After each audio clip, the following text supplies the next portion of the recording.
bagaimana ya Pak tantangan, pengalaman, suka dan duka yang Bapak temui selama Bapak menjalankan tugas sebagai kader JKN? Kita diusir peserta, kita diimpis, kan dianggapnya katanya kader abal-abal. Iya. Saya itu setengah seperti putus asa, kayaknya nggak mau ikut lagi Kak sampai kapanpun. Tapi kepikiran lagi masalah kesehatan ini juga kita nggak tahu kan kapan ya.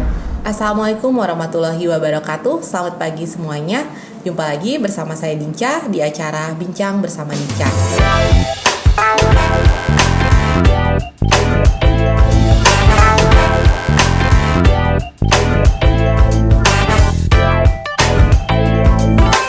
Pada kesempatan kali ini kita akan membahas tentang salah satu program di BPJS Kesehatan, program terbaru, yaitu program Rencana Pembayaran Bertahap atau program Rehab. Nah, kita udah kedatangan 2 orang bintang tamu narasumber. Yang pertama ada Pak Rahman sebagai kader JKN BPJS Kesehatan Kantor Cabang Jambi. Assalamualaikum, selamat pagi Pak. Waalaikumsalam, pagi Bu. Pagi Pak. Selanjutnya yang kedua ada Pak Ilyas yang merupakan peserta JKN KIS yang telah selesai melaksanakan program rehab. Selamat pagi, assalamualaikum Pak Ilyas. Waalaikumsalam. Waalaikumsalam warahmatullahi wabarakatuh. Baiklah, langsung saja kita tanya-tanya kepada narasumber kita pada pagi hari ini. Yang pertama saya akan coba nanya sama Pak Rahman dulu sebagai kader JKN. Nah, Pak Rahman, apa sih itu kader JKN dan bagaimana sih peran kader JKN dalam BPJS Kesehatan khususnya di kantor cabang Jambi? Baik Bu, Assalamualaikum warahmatullahi wabarakatuh. Waalaikumsalam. Kader JKN ini kan merupakan suatu mitra yang dibentuk dari BPJS Kesehatan sebagai perpanjangan tangan maksudnya untuk kita sesuai dengan binaan. Nah, fungsi tugas pokok kader JKN ini yaitu sebagai pengingat dan pengumpul iuran. Nah, di samping juga fungsi-fungsi lain juga kan sebagai untuk membantu peserta di binaan, area binaannya Bu. Oh, seperti itu. Ya. Iya Pak. Bagaimana ya Pak tantangan, pengalaman, suka dan duka yang Bapak temui selama Bapak menjalankan tugas sebagai kader JKN? Tantangan yang saya hadapi, saya kan join di BPJS ini sebagai kader JKN sejak 2017 Bu. 2017. Memang di awal-awal itu memang terasa kali kita tantangan sangat berat sekali tantangan sebagai kader JKN ini kan. Iya Pak. Kita diusir peserta, kita diimpis, kan dianggapnya katanya kader abal-abal. Iya. Nah, itulah jelasnya awalnya. Stigma yang meragukan. Tapi kita kan dengan adanya kita atribut kita yang lengkap, kita pun menjelaskan sama orang dengan smile lah, kalau dengan akhirnya peserta kan ngerti gitu. Apalagi kalau rame-rame kita berkumpul dengan peserta itu kan, nah, dengan menjelaskan sejelas-jelasnya, membantu peserta sampai tuntas. Itulah yang membuat orang percaya dengan kader JKN ini. Seperti itu. Nah, untuk peserta-peserta yang tidak mampu melunasi tunggakan iuran, mungkin karena iurannya besar, itu kan sekarang udah ada namanya program rehab ya Pak, rencana pembayaran bertahap. Nah, sebenarnya bagaimana sih program rehab ini terbantu nggak mereka kira-kira? Apalagi kita ngelihat nih 2 tahun ke belakang ini kita flashback kan lagi pandemi ya, atau malah menjadi beban. Gimana Pak menurut Bapak? Yang jelas sejak pandemi ini pembayaran BPJS ini sangat tidak ada gitu kan ini. Tapi dengan BPJS mengeluarkan program rehab ini, sangat membantu sekali. Terutama kalau kita sebagai kader ini menjelaskannya dengan detail kepada peserta. Dengan kita peserta membawa brosur, kita jelaskan manfaat dari program rehab ini kan. Nah, contohnya Bapak Ilyas nih kan, Ilyas nih peserta JKN KIS pesertanya 6 orang yang mempunyai tunggakan di atas sekitar 4 jutaan. Jadi kita menjelaskan kepada Pak Ilyas, kalau Bapak mengikuti program rehab nih Pak, bisa Bapak membayar sampai 12 bulan. Nah, itulah tertariknya Pak Ilyas. Sedangkan Pak Ilyas ini kan hari-harinya sebagai seorang usaha bakso. Tapi dia pingin JKN-nya itu aktif kembali.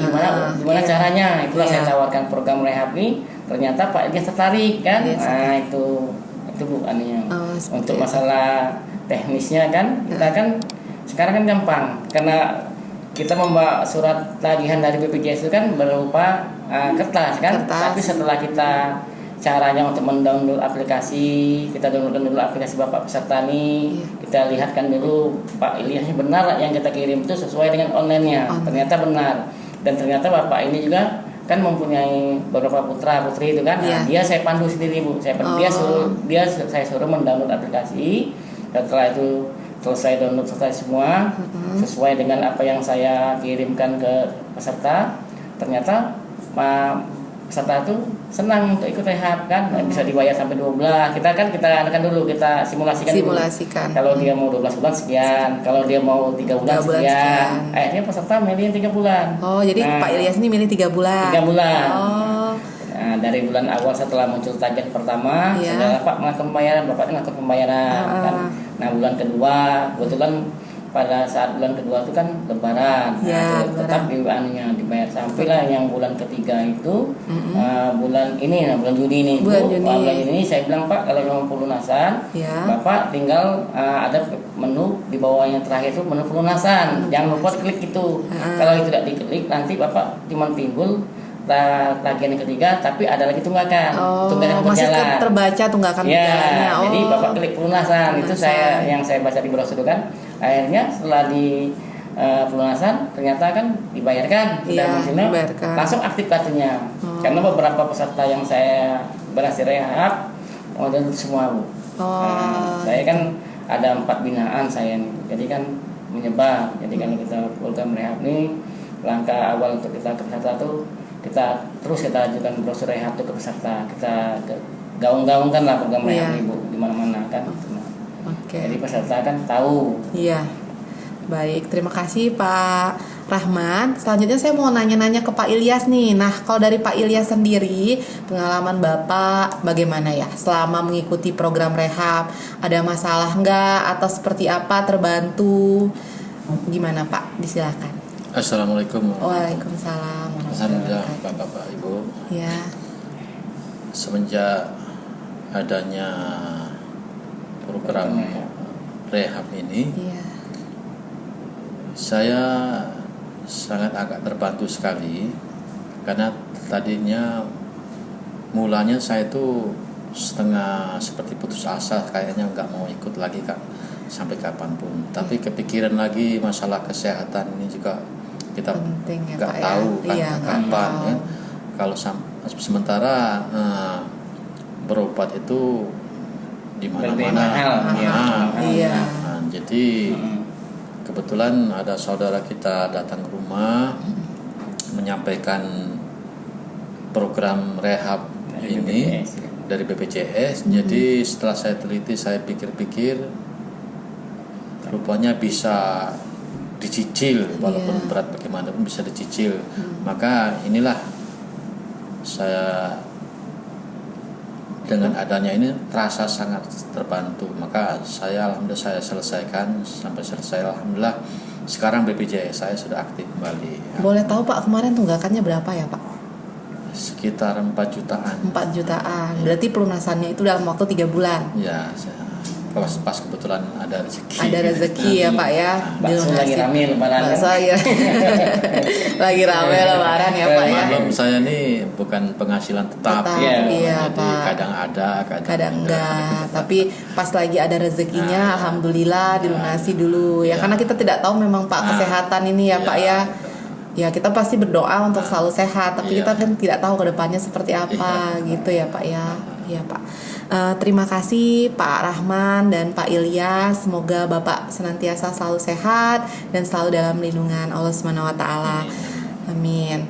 Baiklah sobat podcast semua, demikianlah podcast kita pada pagi hari ini. Jadi jangan khawatir lagi ya bagi yang belum mampu melunasi tunggakan iuran JKN KIS. Sekarang BPJS Kesehatan sudah ada program rehab, rencana pembayaran bertahap, dan itu merupakan salah satu program mudah, pembayarannya ringan, dan pas status kepesertaan bisa langsung aktif. Dan jangan lupa temui kader JKN yang ada di sekitar kota Anda. Kalau di Jambi itu salah satunya tadi Pak Rahman, kader JKN siap membantu Anda. Terima kasih, saya akhiri. Wabillahi taufiq wal hidayah. Wassalamualaikum warahmatullahi wabarakatuh. Waalaikumsalam.